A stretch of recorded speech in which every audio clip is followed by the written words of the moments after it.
నిర్మల్ జిల్లా కామోల్ గ్రామం బట్టి గలీలో విద్యుత్ సౌకర్యం లేక కాలనీ వాసులు తీవ్ర ఇబ్బందులు పడుతున్నారు. కాలనీ ఏర్పడి 15 సంవత్సరాలు అవుతుంది. అయినా ఇప్పటికీ మౌలిక సదుపాయాలు కల్పించడంలో అధికారులు విఫలమయ్యారని గ్రామస్తులు ఆగ్రహం వ్యక్తం చేస్తున్నారు. ఎల్ఆర్ఎస్, హౌస్ ట్యాక్స్ వంటి పన్నులు ప్రతి సంవత్సరం వసూలు చేస్తున్నారన్నారు. కాలనీలో ఒక కరెంటు స్తంభం కూడా ఏర్పాటు చేయలేదని ఆవేదన వ్యక్తం చేస్తున్నారు. దిక్కులేక ప్రమాదం ఉన్నప్పటికీ కట్టెలనే కరెంటు స్తంభాలుగా ఏర్పాటు చేశారు. మరో వారం రోజులు అధికారులు స్పందించకపోతే కార్యాలయాన్ని ముట్టడిస్తామని గ్రామస్తులు హెచ్చరించారు.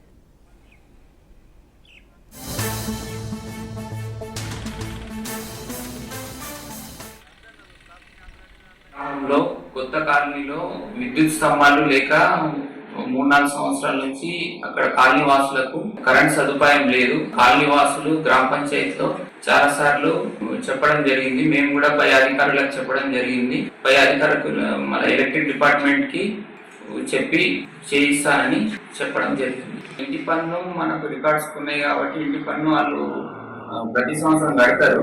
కాకపోతే వాళ్ళు విద్యుత్ సదుపాయం కావాలని వాళ్ళ డిమాండ్ ఉన్నది. అంటే మనం ఎలక్ట్రిక్ డిపార్ట్మెంట్ కు ఆల్రెడీ మనము సర్పంచ్ వాళ్ళు ఉన్నప్పుడు చాలాసార్లు చెప్పడం జరిగింది. కాకపోతే అప్పుడు కాలేదు. అయినా మేము ఇప్పుడు పై అధికారులకు చెప్పి సమస్యను పరిష్కారం అయ్యేటట్టు మనకు విద్యుత్ సదుపాయం లేక అక్కడ మనం బల్బులు మాకు బాగా ఇబ్బంది అవుతుంది.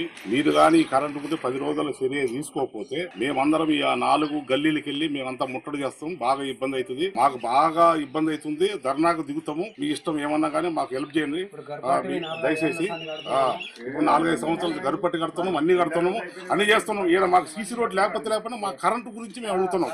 ఈడ చెరువు కట్టగా నుంచి పాములు వస్తున్నాయి, పాములు దిగుతున్నాయి. కట్ట దగ్గర ఉంది కాబట్టి బాగా ఇబ్బంది అవుతుంది. అందుకు కాబట్టి మీరు అందరూ దృష్టిలో ఉంచుకొని మీ కరెంట్ ఆఫీసర్లు కానీ అందరు కానీ సార్లు కానీ దృష్టిలో ఉంచుకొని మాకు ఇది ఒక హెల్ప్ చేయండి సార్. మాకు బాగా ఇబ్బంది అవుతుంది. మీరు కానీ కరెంటు పోతే 10 రోజుల చర్య తీసుకోకపోతే